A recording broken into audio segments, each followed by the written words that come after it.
Hello दोस्तों, जय श्री राधे कृष्णा। दोस्तों, महाभारत की कथा में एक प्रसंग आता है जब बभ्रुवाहन युद्ध में अपने पिता अर्जुन का वध कर देता है। अर्जुन ने द्रौपदी और सुभद्रा के अलावा 2 अन्य विवाह और भी किए थे। एक नाग कन्या उलूपी से, जिससे कि पुत्र अरावन पैदा हुआ था, जिसने महाभारत युद्ध में अपनी स्वैच्छिक बलि दी थी, तथा दूसरा विवाह किया था मणिपुर की राजकुमारी चित्रांगदा से, जिससे बभ्रुवाहन का जन्म हुआ था, जिसने एक युद्ध में स्वयं अपने पिता का वध कर दिया था। आखिर क्यों बभ्रुवाहन ने अपने पिता अर्जुन का वध किया तथा अर्जुन पुनः जीवित कैसे हुए? महाभारत युद्ध में भीष्म पितामह की मृत्यु से युधिष्ठिर को बहुत दुख हुआ। तब महर्षि वेद व्यास व श्री कृष्ण ने उन्हें समझाया और धर्म पूर्वक शासन करने के लिए कहा। शोक निवारण के लिए महर्षि वेद व्यास ने युधिष्ठिर से अश्वमेध यज्ञ करने के लिए कहा। तब युधिष्ठिर ने कहा कि इस समय राजकोष खाली हो चुका है। अश्वमेध यज्ञ करने के लिए बहुत से धन की आवश्यकता होती है, जो अभी उपलब्ध नहीं है। युधिष्ठिर की बात सुनकर महर्षि वेद व्यास ने बताया कि बहुत समय पहले राजा मरुत ने एक बहुत बड़ा यज्ञ किया था। उस यज्ञ में ब्राह्मणों को बहुत सा सोना दिया था। बहुत अधिक मात्रा में होने के कारण ब्राह्मण वो सोना अपने साथ नहीं ले जा पाए। वो सोना आज भी हिमालय पर पड़ा है। उस धन से अश्वमेध यज्ञ किया जा सकता है।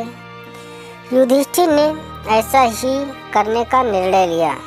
महर्षि वेदव्यास जी के कहने पर पांडव हिमालय गए और वहाँ पर राजा मरुत का धन प्राप्त कर लिया। उस धन को ढोने के लिए पांडव बहुत से हाथी घोड़े व सेना लेकर गए थे।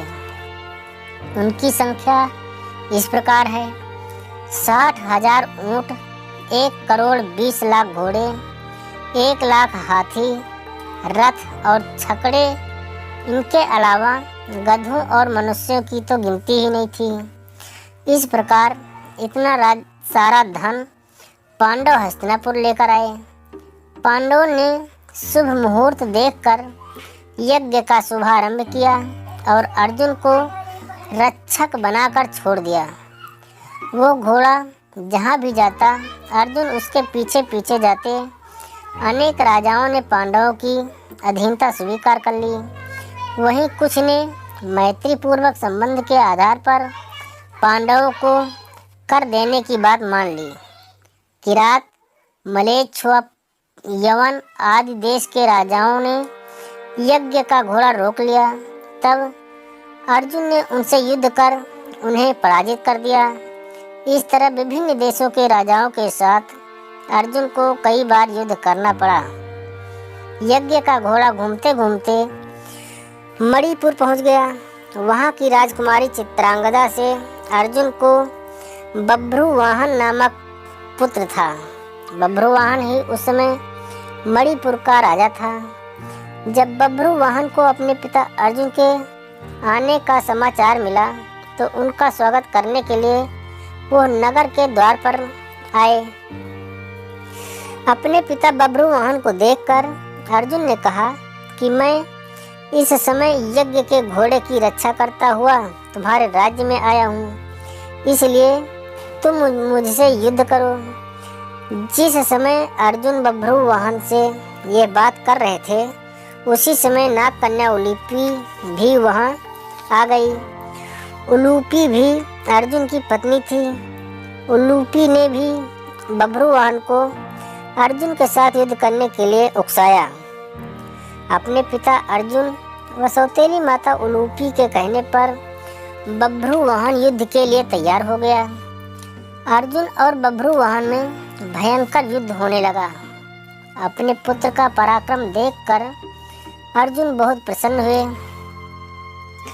बभ्रुवाहन उस समय युवक ही था। अपने बाल स्वभाव के कारण बिना परिणाम पर विचार कर उसने एक तीखा बाण अर्जुन पर छोड़ दिया। उस बाण की चोट से अर्जुन बेहोश होकर धरती पर गिर पड़े। बभ्रुवाहन भी उस समय तक बहुत घायल हो चुका था। वो भी बेहोश होकर जमीन पर गिर पड़ा। तभी वहाँ बभ्रुवाहन की माता चित्रांगदा भी आ गई। अपने पति व पुत्र को घायल अवस्था में धरती पर पड़ा देख उसे बहुत दुख हुआ। चित्रांगदा ने देखा कि उस समय अर्जुन के शरीर में जीवित होने के कोई लक्षण नहीं दिख रहे थे। अपने पति को मृत अवस्था में देखकर वो फूट फूट कर रोने लगी। उसी समय बभ्रुवाहन को होश आ गया। जब उसने देखा कि उसने खुद अपने पिता की हत्या कर दी है तो वो भी शोक में डूब गया। अर्जुन की मृत्यु से दुखी होकर चित्रांगदा और बभ्रुवाहन दोनों ही आमरण उपवास पर बैठ गए। जब नाग कन्या उलूपी ने देखा कि चित्रांगदा और बभ्रुवाहन आमरण उपवास पर बैठ गए हैं तो उसने संजीवनी मणि का स्मरण किया। उस मणि के हाथ में आते ही उलूपी ने बभ्रुवाहन से कहा कि ये मणि अपने पिता अर्जुन की छाती पर रख दो। बभ्रुवाहन ने ऐसा ही किया। वो मणि छाती पर रखते ही अर्जुन पुनः जीवित हो गए। अर्जुन द्वारा पूछने पर उलूपी ने बताया कि ये मेरी ही मोहिनी माया थी। उलूपी ने बताया कि छल पूर्वक भीष्म का वध करने के कारण वसुदेवता आपको श्राप देना चाहते थे। जब यह बात मुझे पता चली तो मैंने यह बात अपने पिता को बताई। उन्होंने वसुओं के पास जाकर ऐसा न करने की प्रार्थना की। तब वसुओं ने प्रसन्न होकर कहा कि मणिपुर का राजा बभ्रुवाहन अर्जुन का पुत्र है। यदि वो बाणों से अपने पिता का वध कर देगा तो अर्जुन को अपने पाप से छुटकारा मिल जाएगा।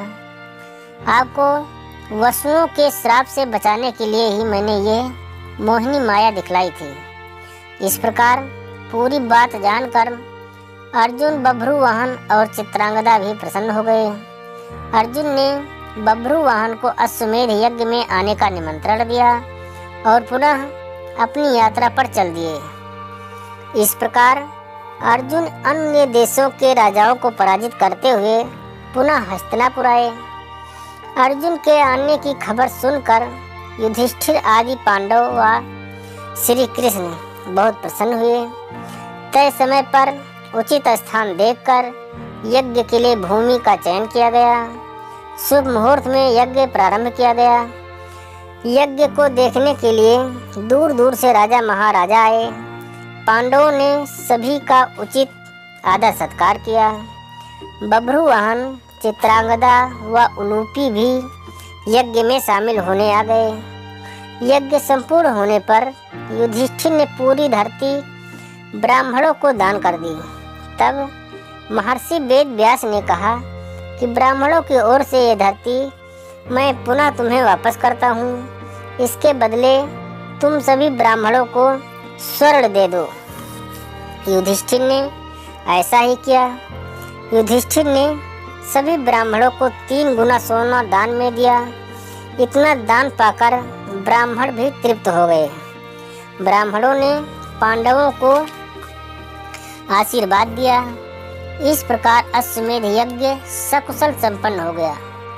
दोस्तों, आज की कहानी यहीं पर समाप्त होती है।